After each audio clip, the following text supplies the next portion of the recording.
Damn them. Damn every fake smile, every silent dismissal. My name is Mary Evans, the forgotten daughter, the background blur in every family photo. I came to my sister's wedding expecting cold glances. What I didn't expect was to uncover the lie that held our family together. And trust me, what I found didn't just ruin a wedding, it changed everything. I always thought weddings were about beginnings. New stories, new promises. But as I pulled up to the grand entrance of the lakeside resort, what I felt was less like a new chapter, and more like a quiet rehearsal of everything I'd always known. My name is Mary Evans, and I'm the older sister. The responsible one, the independent one, the one who never needed much, or so they like to say. Ellie's wedding was supposed to be simple for me. Show up, smile in the photos, wear the wine-colored dress I'd spent too long picking out because it was the only one that made me feel like I might actually belong in a place like this. I wasn't here to be noticed. I didn't want attention. I had accepted long ago that in my family I was never the favorite. The resort was stunning, exactly what Ellie had dreamed about since we were girls, white flowers lining the entrance, glittering chandeliers reflected in polished marble floors, and staff dressed like they'd stepped out of a luxury magazine. It all looked like a fairy tale I'd never been written into. A man in a black suit opened the car door for me with a courteous nod. I stepped out, smoothing my dress, pretending not to feel the flutter in my stomach. Will it be different today? Will they see me this time? I took a deep breath and walked inside. The front hall was buzzing with energy, guests in sleek suits, laughter echoing off the walls, soft music floating in the air. A woman at the reception desk greeted me with a rehearsed smile. "Your name?" "Mary Evans," I said, my voice quiet but steady. I watched her eyes flick across the list. Her smile faltered for the briefest second before recovering. "Ah, yes," she said, flipping a page faster than she needed to. Then she paused. "You're placed in the hallway area." I blinked. "Sorry, where?" "Just outside the banquet hall, near the coat check area," she answered, her voice trying to sound casual. My mouth opened slightly, but nothing came out. I turned to glance at the seating chart next to us. My parents, Mr. and Mrs. Evans, were at the head table naturally. Ellie's friends, her fiancé's colleagues, old family friends, all seated inside. I didn't see my name. Had they forgotten me? No. That's impossible, right? "Maybe there's been a mistake," I said, struggling to keep the crack out of my voice. The woman smiled again, this time with awkward sympathy. "I'm afraid not. This is the assigned spot." A sharp chill settled into my chest. Why here? Why not inside? Am I not family? I turned slowly toward the sound of laughter. My mother, Caroline, was fixing Ellie's veil. They were laughing like they hadn't a care in the world. I walked over, rehearsing my calm. "Mom, can I talk to you for a second?" She didn't even glance at me. "Not now, Mary. Can't you see we're busy?" "Just 1 minute," I wanted to say. "Just look at me. Just once." I should have felt happy for Ellie. She looked beautiful, glowing. It was her day after all. But somewhere beneath that smile of mine, something else started to rise. Why did this sting so much? Why does being left out after all these years still hurt like it's the first time? I bit my lip and tried again. "It's just..." I was seated in the hallway. This time, Mom sighed. "We had to prioritize close family, Mary." Her words hit like a slap wrapped in silk. "I am close family." A quiet laugh slipped from her lips. "Don't make a big deal out of this." And just like that, the warmth I'd held on to cracked, and something much colder took its place. I stared at her, my mother, the woman who had packed my lunches, signed my report cards, and always called me the strong one, like it was both a compliment and a dismissal. "We had to prioritize close family," she said again, this time with a hint of finality, like the matter had been settled long before I ever stepped out of my car. "I am close family," I repeated, softer now, not because I didn't believe it, but because I suddenly wasn't sure if she ever had. She let out a breath, part sigh, part laugh, and shook her head as if I was being ridiculous. "Mary, don't make a big deal out of this." I didn't trust myself to speak. The hallway, the coat check, the edges of the celebration. That's where they'd put me. Like someone who had RSVP'd late, like an afterthought. Before I could respond, Ellie turned to me, her veil fluttering slightly with the air from a nearby vent. Her smile was perfectly rehearsed, but her eyes gave her away. There was triumph there, thinly veiled by folks' sweetness. "I'm sure it was just a mix-up," she said, her voice honeyed. Nobody meant anything by it. Weddings are chaotic. I looked at her, at the girl who used to steal my hair clips and cry until she got her way. She hadn't changed, only her weapons had. Sugar-coated words, weaponized softness. You know it's not about the seat, I said quietly, trying to keep my voice from shaking. It's about how this family treats me. It's always been like this. Ellie gave a small shrug, then leaned in just a bit closer. Her voice dropped, a whisper meant only for me. And yet, you still came. There was no mistaking the edge in her tone, not cruelty exactly, but control. And that smirk, it said everything she didn't need to say aloud. I clenched the place card in my hand, the gold script of my name now feeling like a joke, like a tag pinned on someone else's life. You're desperate for their approval, she added, eyes gleaming. It's sad. No, what's sad, I thought, my gaze locked on hers, is that you need to keep someone else small just to feel big. But I didn't say it out loud. Not yet. Not when I could already feel something stirring inside me, shifting, hardening. I turned back to Mom. You could have said something. You could have stopped this. Her eyes didn't meet mine. Don't ruin your sister's big day. Ruin it? I was never meant to be part of it. My father appeared then, Charles. Or Dad, once upon a time. His voice was low and tired. It's just a seat, sweetheart. Don't make it a thing. A thing. A thing. Like the time they forgot to tell me about Ellie's college send-off dinner. Like when they cropped me out of the family holiday card to save space. Like every silent dismissal wrapped in polite tones. I smiled. Not from peace. From clarity. All right, I said. I won't make it a thing. And I turned. Slowly, deliberately. My heels clicked against the marble, the sound sharp, steady, like a clock counting down to something none of them saw coming. As I passed the velvet-draped doors of the main hall, the music swelled again. Cheerful, oblivious, as if nothing outside those golden doors could possibly be wrong. But I knew better now, and I was done asking to be seen. The hallway was colder than I remembered, or maybe it wasn't the air, it was just me. I sat down on a small velvet bench beside the coat rack, the kind people barely glance at when they walk in. The place card with my name was still in my hand, bent slightly at the corner now, soft from the heat of my palm. How long have I been clinging to something that never existed? The door to the main hall creaked slightly behind me.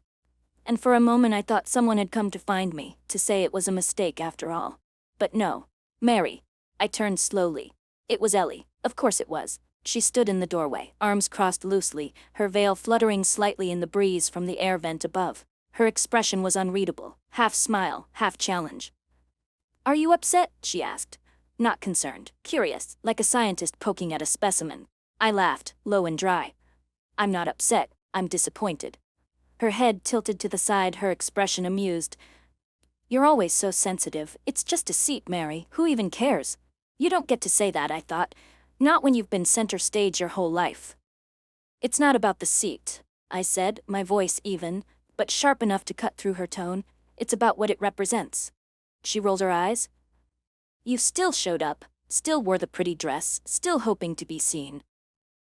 You think wanting to be seen is weakness? I said. Maybe it is, but needing to push someone down just to feel loved, that's something else.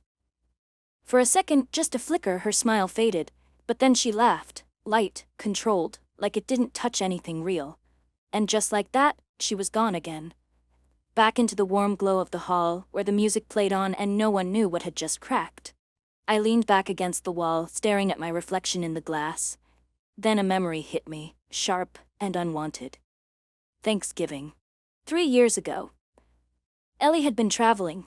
The house was quiet.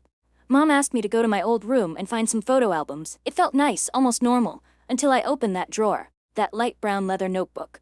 Every page, every sentence, it was Ellie. Ellie at 5, at 8, at 12. Ellie's fears, Ellie's triumphs, Ellie's preferences. Not a single mention of me, not even my name. When Mom walked in and saw me holding it, she smiled. I had to remember everything so Ellie wouldn't feel forgotten. She's sensitive. And me? You've always been independent, she said. I'd never cried that day, but something in me had broken. Quietly, like porcelain under silk. And here I was now. Older, supposedly stronger, and still seated outside of love, like I had been that day. But this time, I wasn't going to pretend it didn't hurt. I stood up, smoothed the same wine-colored dress I'd worn for them, not for me, and turned just in time to see someone walking down the corridor. It was Ethan, the groom. His tie loosened, hair slightly tousled like he'd been running his hands through it. He had a glass of champagne in one hand, but it was untouched. He looked tense. He stopped when he saw me. "Mary?" he said, brows furrowing. "Seeing you sitting out here, it doesn't feel right." I let out a soft breath. "Apparently, it's exactly where I belong." He said nothing at first, but something in his eyes shifted. Then, carefully, "Can I ask you something?" Climax, the breaking point. "Can I ask you something?"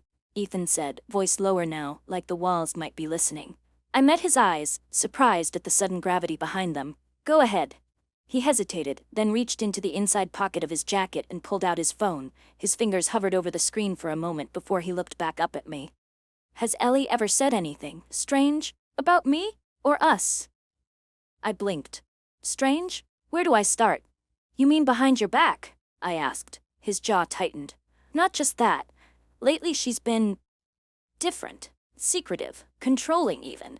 It's like she's building something I'm not really part of." There was a tight pause between us. I could have walked away. I could have told him it wasn't my business. But that's the thing about being invisible your whole life. You learn to notice everything. And I had noticed Ellie's cruelty. The way she twisted the truth. The way she spoke to Ethan when she thought no one was listening. "You might want to brace yourself," I said softly, "because I don't think you really know who Ellie is." Before he could respond, a voice cut in. Cool, controlled, and unshakably certain. "And if you're still not sure, your mother can make things clearer." Ethan and I both turned. Standing a few feet away was a woman who didn't need to raise her voice to take control of the room. Celeste Bennett, Ethan's mother. She walked toward us, heels clicking with quiet authority. In her hand was a phone. She handed it to Ethan. "I wasn't looking for it," she said. "It came to me."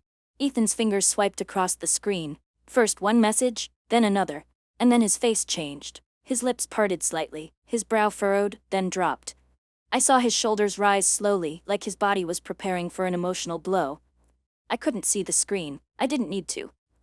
Celeste spoke again. Calm, brutal in its precision. She told her best friend she was training you, said you were predictable, that as long as she played sweet in front of us, the house would be hers. Ethan's hand trembled slightly. His voice cracked when he finally spoke. She said, "A few months after the wedding, I'll make him dependent. Then everything will be mine."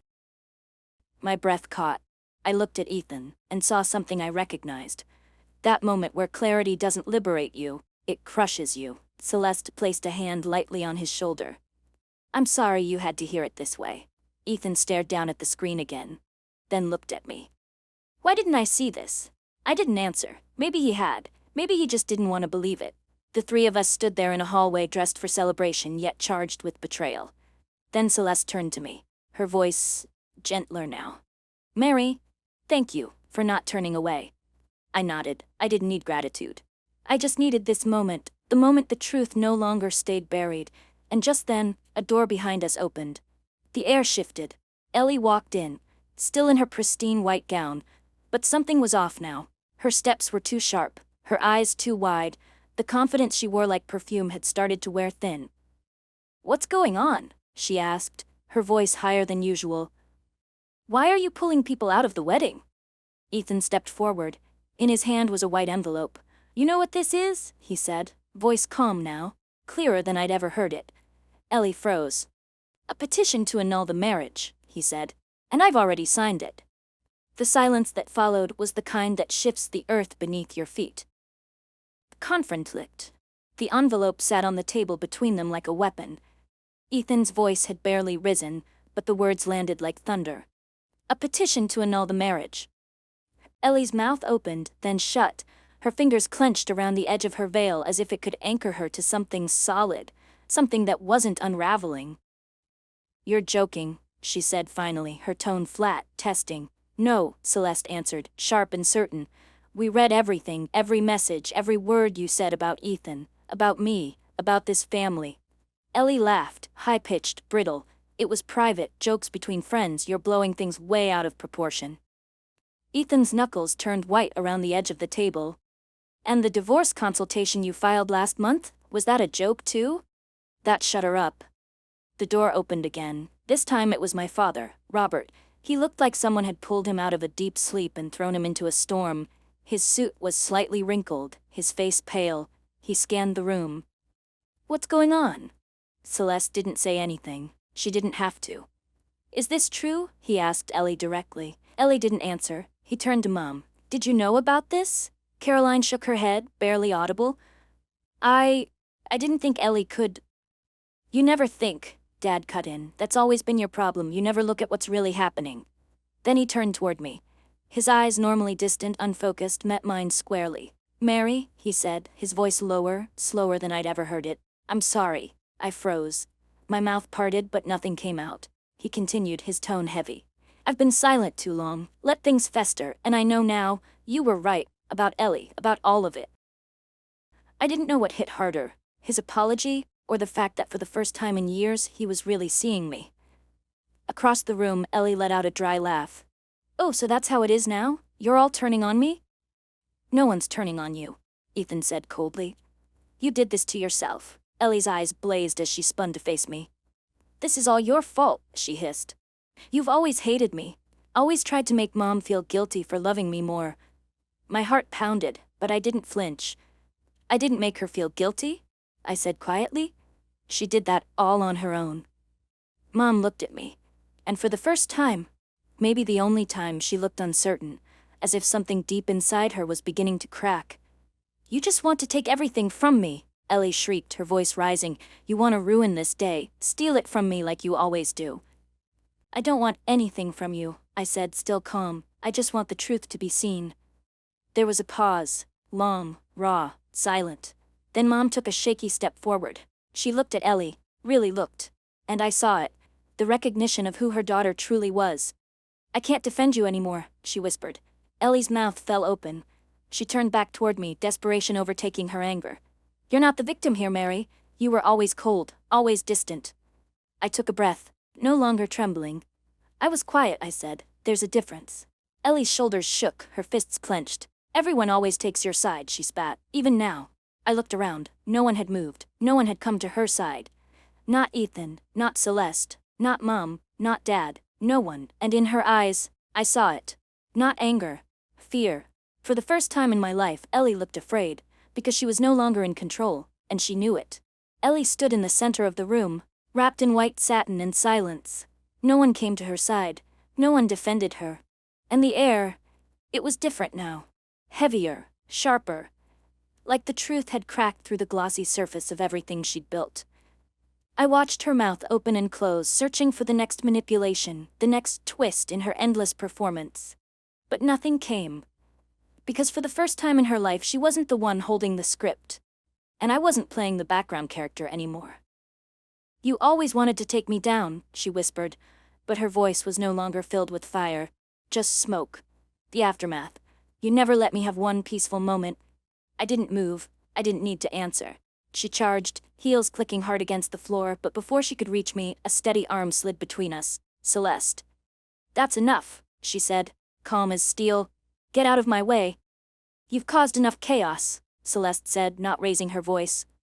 "If I let you do one more foolish thing, that would be on me." Ellie froze, breathing hard. Her eyes scanned the room, desperate, wild, searching for an ally, but all she found was the weight of her own consequences. Ethan leaned against the table, face unreadable. My father had his head bowed, and my mother, she was just standing there.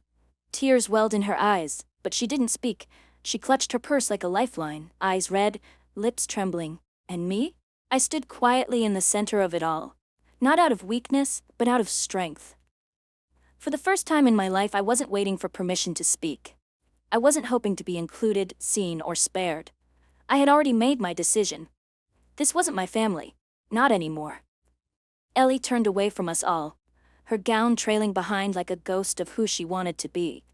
She shoved open the doors and stormed back into the reception hall, where soft music still played, like where laughter still floated in the air, completely unaware of the hurricane that had just passed through the second floor. But that would change in seconds.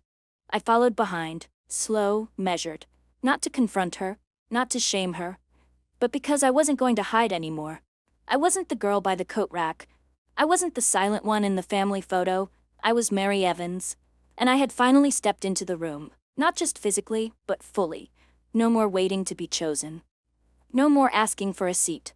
If they wouldn't give me one, I'd bring my own chair and sit at the center of the fire. The music in the reception hall didn't stop immediately.